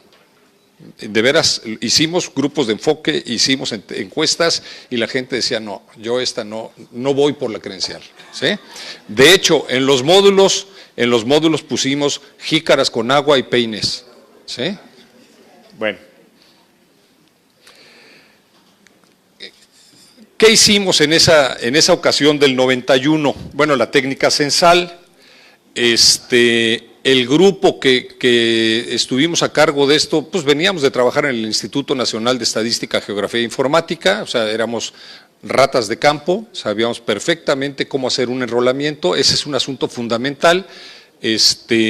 El personal que levantó conmigo el censo de población, los 32, México está dividido, es una república federal, dividida en 32 estados, mis 32 coordinadores censales pasaron a hacerse cargo del padrón electoral en las entidades, pude contar con eso, pude contar con mi equipo de comunicación, En estas tareas la comunicación es fundamental, pero la comunicación no es poner spots en los medios masivos. La comunicación es hacer partícipe a todo mundo del proyecto. Transparencia y participación. Transparencia y participación. Tuvimos durante todo nuestro trabajo presencia de las organizaciones de la sociedad, de los académicos, ¿sí?, de los empresarios y un apoyo importantísimo de los medios de comunicación, o sea, sobre todo de la radio. O sea, la radio se dedicó por todo el país a hacer programas, a transmitir mensajes, de manera tal que tuviéramos la posibilidad de que la gente fuera a hacer las cosas. Entonces, yo soy respetuoso de la tecnología, soy un fiel creyente de la tecnología toda vez que consideremos a la gente. Toda vez que consideremos a la gente, luego viene la tecnología. Y eso es lo que hicimos, o sea, ponerle mucho cuidado a todas estas estrategias para atraer a la gente, ¿no? Y la otra, el problema no es que tenga uno que hacer un trabajo técnico bien hecho, el problema es que viene uno de una entidad no creíble y se nos dio la responsabilidad como primer acto del órgano electoral, primer acto del nuevo órgano electoral, primer acto visible de este nuevo órgano electoral, devolver la credibilidad al organismo. Y entonces la tarea va mucho más allá de lo técnico, ¿sí? Y además, siendo muy respetuoso con nuestro país, esa era realmente nuestra responsabilidad. ¿Cómo hago para que la gente vuelva a creer en la institución? ¿Sí? Al 100% no, por supuesto que no lo voy a conseguir, lo que a mí me toque. ¿Sí? Que al terminar este proceso la gente diga, no estoy de acuerdo con la distribución de recursos públicos a los partidos, pero sí estoy de acuerdo con el padrón electoral. Bueno, ¿sí? Entonces, ese es el tipo de cosas que tiene uno que considerar. Les decía, el marco geoelectoral, vi la división que presentó Rolando, ya como asesor del Instituto Nacional Electoral, a mí me tocó como director del Registro Federal de Electores la primera distritación, es decir, la primera división del territorio del país en distritos electorales para la asignación de los diputados. Y después, como consultor, como persona física, como asesor, he estado en todos los procesos de redistritación. Ahora que el Instituto Federal pasó a Instituto Nacional, ya no solo hicimos la distritación del país, sino hicimos la del país y la de las 32 entidades que al interior tienen distritos locales. Y ahí sí la tecnología y la matemática fueron muy interesantes. Lo menciono nada más porque sé que acá hay gente con ese perfil. Utilizamos modelos de optimización combinatoria, volvimos la geografía matematizable, lo dijo Pitágoras. Pitágoras fue el que dijo que el mundo era matematizable. Bueno, los elementos geográficos ya no hay que verlos en una imagen, hay que convertirlos en datos y esos datos juegan. Y eso creo que ustedes lo tienen muy claro, ¿no? ¿Qué más? Buena parte del esfuerzo tenía que ver con la apertura hacia los partidos políticos. El registro de electores tiene lo que se llama la Comisión Nacional de Vigilancia. Todo lo que hacemos ahí, todo lo que hacen ahí se discute con los partidos políticos. Es un órgano paritario, lo cual es el único órgano paritario existente hasta donde yo sé el día de hoy en lo político, en donde está la autoridad y todos los partidos y cada partido tiene un voto. Y votan sobre mi programa de trabajo y los tiene uno ahí de carácter permanente. Y esa Comisión Nacional se replica a nivel local en las 32 entidades y se replica a nivel distrital en los 300 distritos electorales federales. ¿Qué quiere decir? Que buena parte del trabajo era abrir la planeación y abrir todo lo que hacíamos a los partidos políticos, tenerlos presentes y que también ellos votaran, ¿no? Algo bien interesante, el resultado de los trabajos requiere ser verificado, requiere que la gente tenga la tranquilidad de que el padrón está correcto. Y ahí lo que se hizo fue involucrar a los partidos, hacíamos lo que se llama la verificación nacional muestral, que es un diseño muestral en todo el país para verificar que la gente que tengo en el padrón vive donde dice vivir, es quien dice ser. Eso mismo que hicimos con los partidos, se contrataron empresas, las empresas lo hicieron. Eso mismo que hicimos con los partidos y las empresas se hizo con los organismos internacionales, que además México llegó tarde a la aceptación de los organismos internacionales en sus procesos electorales, y esto al final del día lo que dio como resultado es que la gente empezó a confiar en el padrón electoral. Ese es el ejemplo del 91. En 94, como ya teníamos un volumen muy grande de gente en el padrón, teníamos la obligación de hacer la credencial para votar con fotografía. Muy interesante este asunto de que la gente se quería ver bien, nos impidió meternos otra vez en la foto digitalizada. Recurrimos a lo que le llamamos la foto instantánea, la foto Polaroid de color, ¿no? Y con lo que les platiqué, con sus peines y sus jicaritas de agua para no salir muy feos, ¿no? El diseño de la credencial, y este es otro ejemplo, déjenme decirles, no solo fundamental, sino bonito, agradable. La credencial para votar, que es gris, que tiene una pleca gris dura, que la foto es en color, que tiene el contorno de la República, que tiene el escudo nacional, no la diseñamos nosotros, la diseñó la población, a partir de encuestas, a partir de grupos de enfoque, poníamos a consideración colores vivos, colores mate, colores serios, y ese diseño completo fue a partir, que es un ejercicio que no ha divulgado mucho el INE, pero que es bellísimo. O sea, fue la población la que dijo cómo quería la credencial, no un diseñador gráfico que es muy fregón, ¿no? No, ¿sale? Bueno, ¿qué más? Desde luego, en la estrategia de comunicación, nosotros teníamos en casa lo que se ha dado en llamar un think tank, o sea, un grupo de gente muy connotados, gente notable, gente que sale en medios, un gran publicista, un especialista en comunicación, un tecnólogo de primer nivel, un área académica, el IPADE, que es un centro académico muy importante, y esa gente cada 15 días veía lo que habíamos hecho y lo que queríamos hacer. Y no había que decirles que salieran afuera a decir que las cosas iban bien, lo hacían ellos solos, ¿sí? Abrimos la casa para que todo mundo que ya se había inscrito viera que estaba correctos sus datos en el padrón. Y esa parte es la que yo le llamo la de participación. En el momento en que alguien, en términos de gestión del cambio, y este es un tema fundamental que tienen ustedes que incorporar, cuando hay un proceso de transformación o de cambio, ¿sí?, cuiden mucho a la gente. Para eso hay metodología probada de gestión del cambio, para que todos nos subamos al barco, nos subamos antes, traiga menos costos y menos muertos, porque en toda transformación hay muertos, ¿sí? Entonces, eso es algo que es fundamental, ¿no? Bueno, la credencial se hizo primero en Estados Unidos, en un ejercicio muy chistoso. Teníamos en una fábrica de Oklahoma a personal del registro de electores cuidando todas las etapas del proceso, para que no hubiera chanchullo de los que nos estaban fabricando la credencial. Después se hizo la fábrica en México, creamos un centro de impresión de credenciales. Por primera vez en México se imprimieron las listas nominales, las que van a los centros de votación, con fotografía, que es un elemento de control. Acuérdense que no todo es depurar el padrón, nunca se puede depurar un padrón al 100%, es imposible, es la depuración del padrón más las reglas que ponga uno durante el momento de la votación. Entre ambas tiene uno que reducir lo más posible la posibilidad de fraude. Teníamos un comité asesor, ¿sí?, con básicamente académicos, y volvimos a hacer,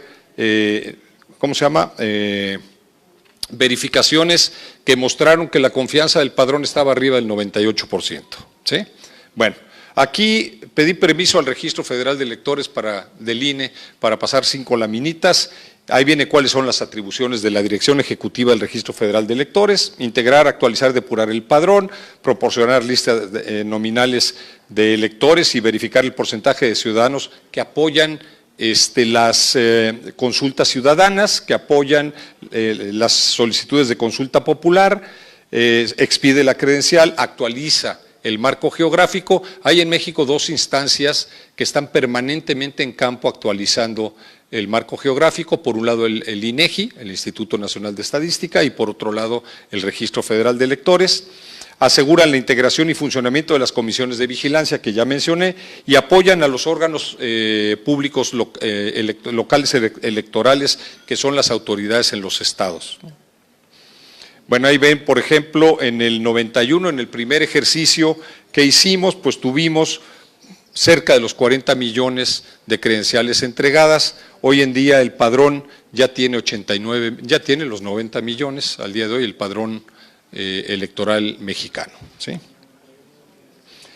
Bueno, ¿para qué sirve la información del registro? Pues toda la organización electoral depende del padrón. Entonces, pues aquí sí, el número de boletas, el número nosotros les llamamos casillas, no tenemos el concepto de centro de votación, el número de ciudadanos que hay que capacitar, ¿sí? El registro de nuevos partidos que tienen que juntar firmas, o sea, todo eso lo hace el padrón electoral.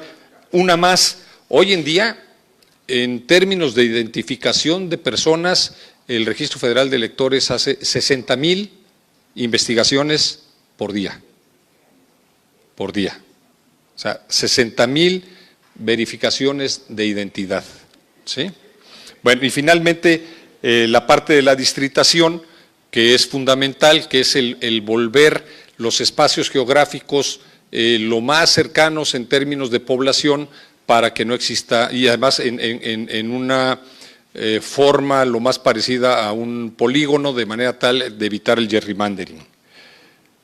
Bueno, el proceso que se lleva al interior del registro es: el registro propone en Comisión Nacional, de Comisión Nacional pasa al Comité del Registro, que está presidido por consejeros electorales, del comité pasa a la Junta General Ejecutiva, donde están los titulares de las áreas, de ahí se presenta al Consejo General, y esta lámina la puse y la dije así de rápido por el último punto: y si se inconforma un partido o un ciudadano, lo hace ante el tribunal. Y ahí está lo bueno de la separación. Y muy rápido, me voy muy rápido. El Registro Nacional de Población, bueno, se los platico. Ante la ausencia de una cédula de identidad y ante el éxito, no por mí, sino por lo que vino después, del padrón electoral, el gobierno mexicano, que tiene la obligación de certificar la identidad de las personas, decide, en lugar de hacer otro instrumento similar, como bien decías, en lugar de haber otra cartulina u otro papelito, otro Teslin o lo que sea, decide crear una clave y hacer un convenio con todas las dependencias del gobierno, ¿sí? Y más allá, para que esa clave se utilice en lugar de estar solicitando documentación cada vez que una persona tenía que hacer un trámite.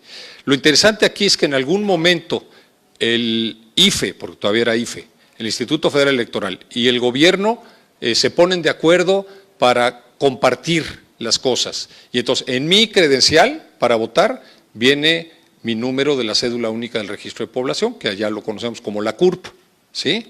Y la base de datos del padrón electoral lo tiene la Secretaría de Gobernación para hacer todas las investigaciones y todos los apoyos a todos los programas que son necesarios, ¿sí?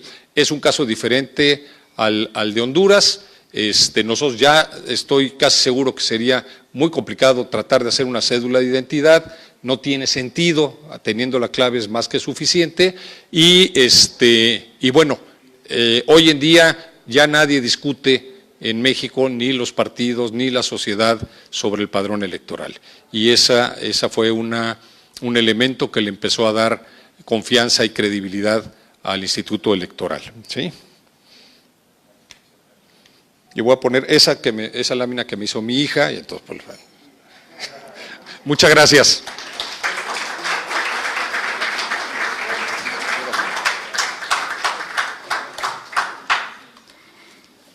Muchas gracias al señor Juan Manuel Herrera, el exdirector ejecutivo del Registro Federal de Electores en México. Y precisamente con esa intervención nosotros concluimos las ponencias de nuestros 3 expositores, a quien vamos a pedir, para pasar a un breve periodo de preguntas y respuestas, voy a pedirles que nos acompañen nuevamente a esta área de la parte central del escenario. Llamamos al coordinador de la Junta Interventora del Registro Nacional de las Personas, el señor Rolando Catán, para que nos acompañe. también al jefe de la misión de apoyo al Registro Nacional de las Personas, el señor Demetrio Lasaña, y nuevamente llamamos al señor Juan Manuel Herrera Álvarez. A lo largo del foro, de la segunda jornada de este foro de reformas electorales e identificación de personas, se han trasladado una serie de interrogantes por parte de la audiencia que nos acompaña esta mañana. Son muchas las preguntas, pero vamos a tratar de canalizar las más importantes para que ustedes puedan, bueno, todas son importantes, pero aquellas que coincidan para que ustedes puedan darle respuesta. La primera pregunta, y ustedes coordinan quién puede darle respuesta de acuerdo al tema por el cual se les consulta. Una de las primeras interrogantes, ¿cómo se pretende implementar este nuevo modelo del Registro Nacional de las Personas en regiones como la Mosquitia, por ejemplo, donde a pesar de los esfuerzos de los registros móviles, aún no se tiene un censo real ni actual? Entiendo que la consulta va dirigida al señor Catán. Vamos a tratar de ser breves para poder abordar la mayor cantidad de preguntas por parte de la audiencia. Señor Catán. Gracias. Como lo mencionamos y como el señor Herrero lo mencionó muy bien, es muy importante el trabajo demográfico. Nosotros hemos estado trabajando con los diferentes institutos que representan a la población autóctona de Honduras y también haciendo los estudios territoriales.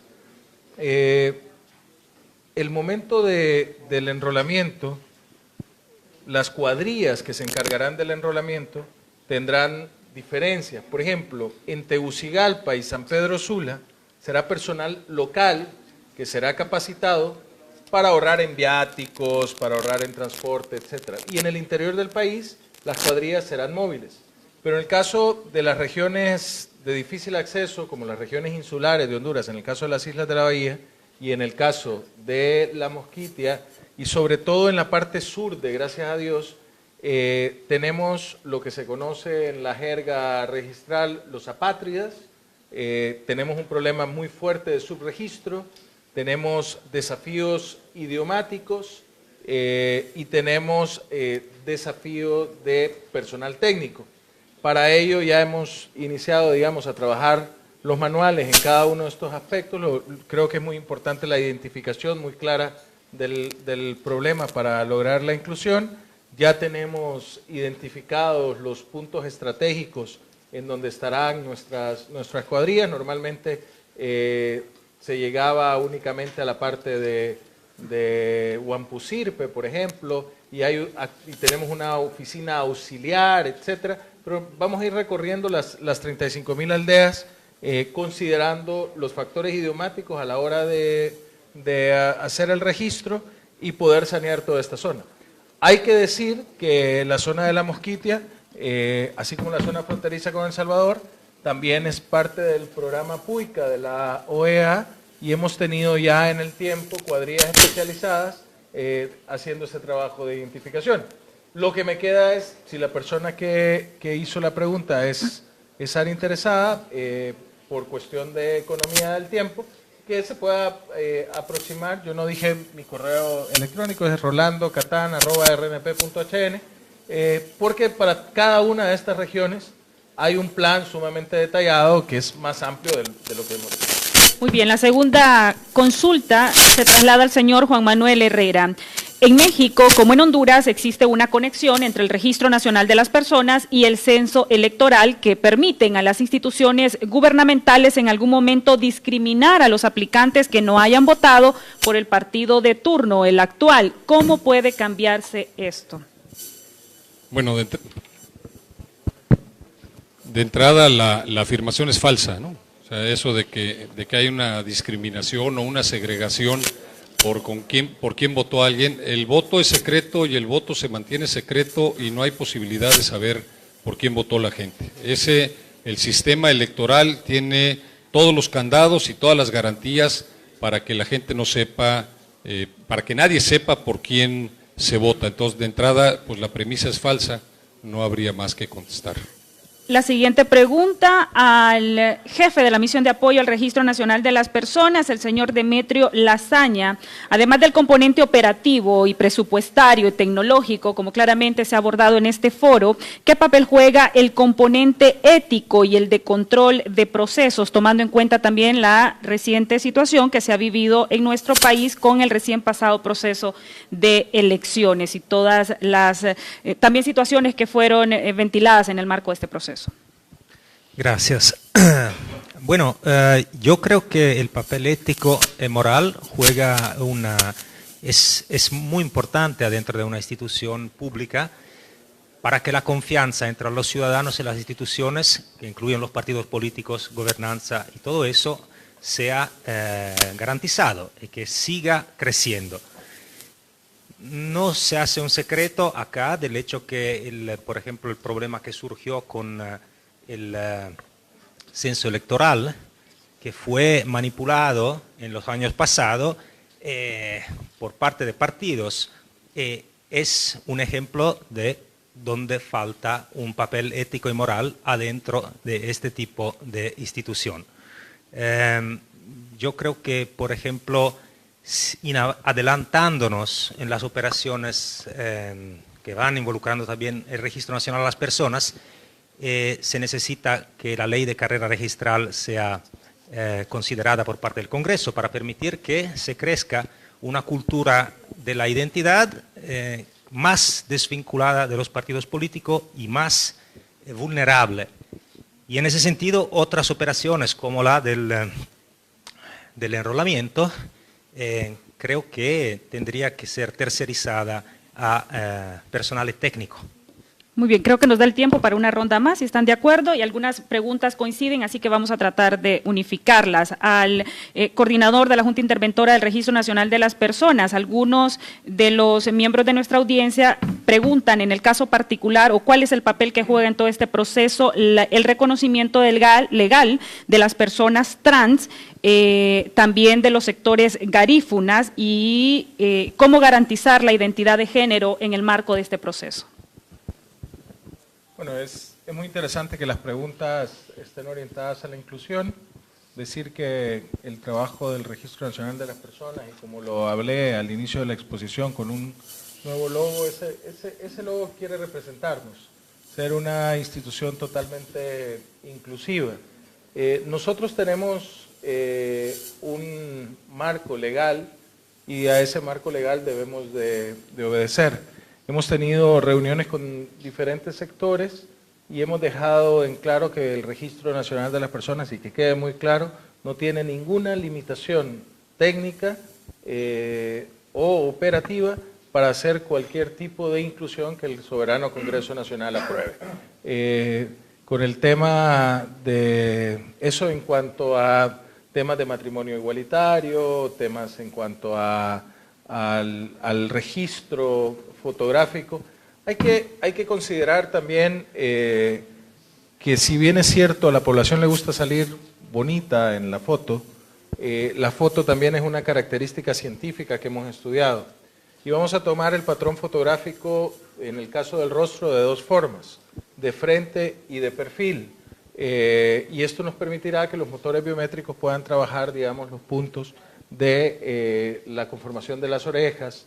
Y hemos tenido, afortunadamente, el vicepresidente del Congreso Nacional, como lo saben, el doctor Denis Castro Bobadilla, es probablemente el mejor forense, o el forense con mayor experiencia en Honduras, le ha tocado identificar accidentes aéreos, etcétera, y nos está asesorando personalmente a la Junta Interventora para ver las características de idoneidad para el reconocimiento del rostro. Entonces, en estas cosas muchas veces hay temas de conflictos, pero hay que dejarlo claro, lo que hay que hacer es el tratamiento digno, el tratamiento inclusivo, el tratamiento igualitario, pero también un tratamiento científico para que la fotografía en realidad tenga el uso de identificación y de tratamiento. Con respecto a los sectores, digamos, como hablé de la mosquitia, el caso de los garífunas pasa lo mismo, necesitamos crear y estamos trabajando en guías multilingüaje para poder garantizar esa inclusión. También es importante la identificación étnica, y no solo étnica, también por ejemplo, como lo dije en la exposición, hemos trabajado con las personas con discapacidades.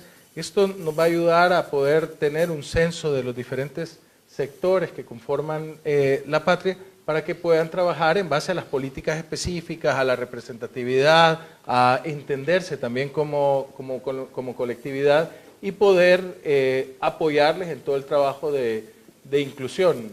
Hay que tener claro que aquellos valores fundamentales de libertad, igualdad y fraternidad siguen siendo una tarea pendiente y que nosotros tenemos que ver mucho en ello. Al señor Herrera, la consulta es, ¿qué opinión le merece en el caso particular de México, el robo de la base de datos que se ha presentado en este país de los ciudadanos y su identificación y cómo evitar ese tipo de situaciones en el caso particular de Honduras? Sí, el robo no es el robo de la base de datos. La ley en México permite que los partidos tengan una copia del padrón. Esa copia que obtienen no tiene la información completa de lo que los ciudadanos dan, lo cual no deja de ser un problema. Ese problema se resolvió parcialmente poniendo en el padrón que se entrega a los partidos alguna marca para que en caso de aparecer en algún lado del padrón, saber cuál fue el partido que hizo comercio con el padrón electoral. Hay ahora una discusión de si retirarle la entrega del padrón a los partidos. Al señor jefe de la misión de apoyo al Registro Nacional de las Personas, muchas consultas también que coinciden, ¿cómo realmente garantizar que este esfuerzo no sea politizado? ¿Cómo evitar que los empleados del mismo Registro Nacional de las Personas no trastoquen la información? Y también, ¿cómo evitar que estos procesos de enrolamiento, las personas seleccionadas no sean por pertenecer a determinado partido político? Bueno, gracias. Son temas complejos y creo que no podemos esperar que una reforma se cumpla en 24 meses, es decir, es un camino que el RNP creo que está empujando y creo que tiene todas las medidas y el interés y la capacidad por aportar esta reforma ambiciosa. Sí, se necesita empujar un cambio, se necesita que los ciudadanos sean al centro y que los partidos políticos, de hecho, tomen en cuenta que los derechos de los ciudadanos son prioritarios antes de sus, digamos, ganancia política. Entonces, las medidas que se pueden tomar son medidas técnicas para garantizar espacios neutrales que permitan a una institución como esta devolverse en una institución autónoma, transparente, eficaz, confiable. Entonces, construir confiabilidad es un largo proceso que necesita un esfuerzo mayor por parte de todos, y creo que empezar hablándolo con instituciones y ciudadanías, entonces sociedad civil involucrada más en estos procesos es... Creo la dirección a largo plazo, claro. Hay muchas preguntas, desde qué hacer con aquellas personas que han perdido sus huellas dactilares por problemas de salud, las que se han deteriorado, qué va a pasar, cómo lograr construir una verdadera base real, consultas sobre los traslados domiciliarios, si están de acuerdo. Vamos a concluir aquí el foro para que ustedes tengan la oportunidad de conversar directamente con la audiencia, así como también para que puedan atender las consultas de los medios de comunicación.